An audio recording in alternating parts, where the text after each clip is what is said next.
muscles. Come here. Sean.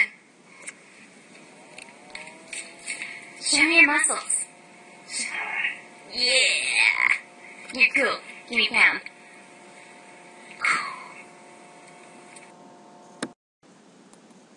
Horsey. Elephant.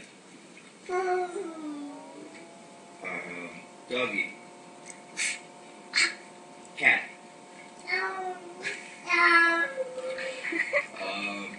Duck.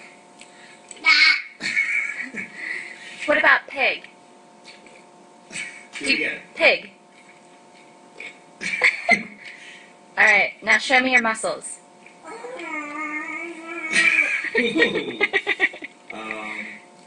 else? Giraffe.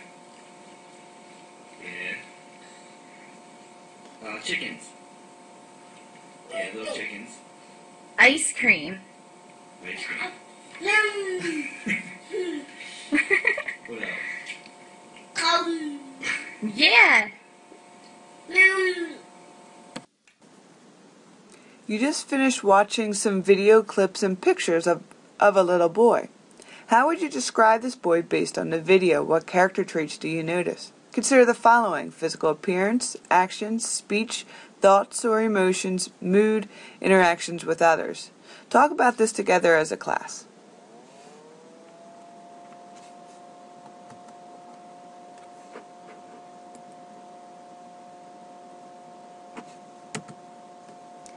This is my son Sean. He'll be 3 December 14th this year.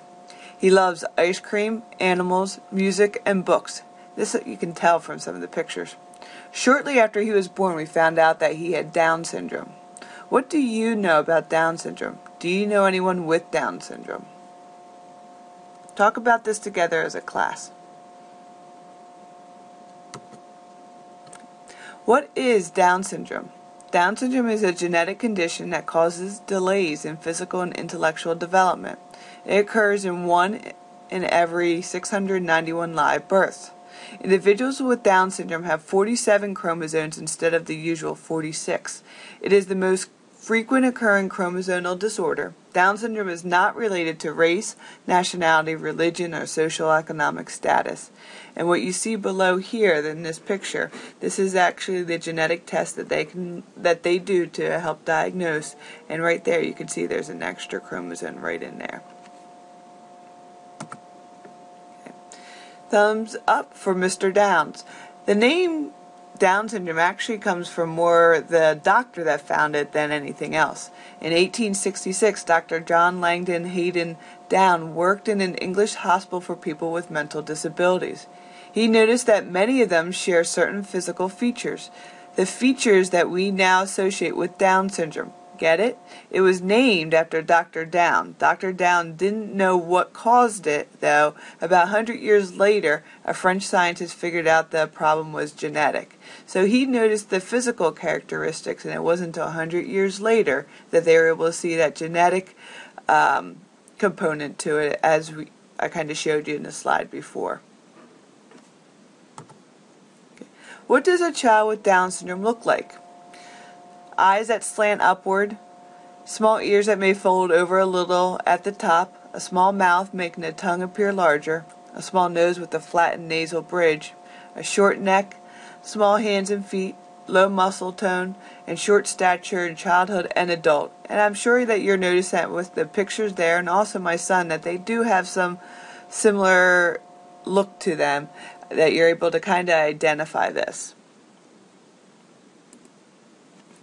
In general, children with Down syndrome usually meet developmental milestones, but may take them longer than it does a child without Down syndrome.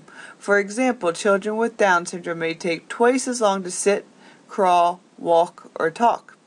For example, my son, it took him close to 2 before he was able to walk, where most children do that closer to 1.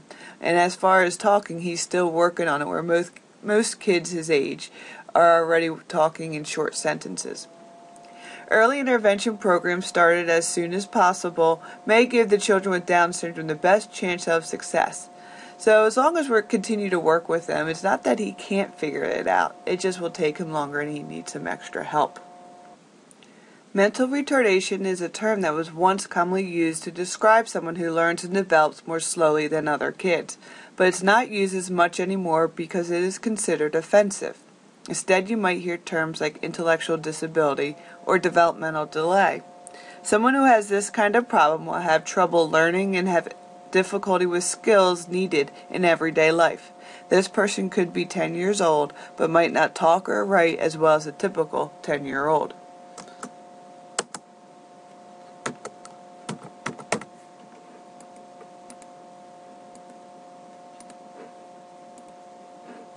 But having an intellectual disability doesn't mean a person can't learn. Ask anyone who knows and loves a person with an intellectual disability.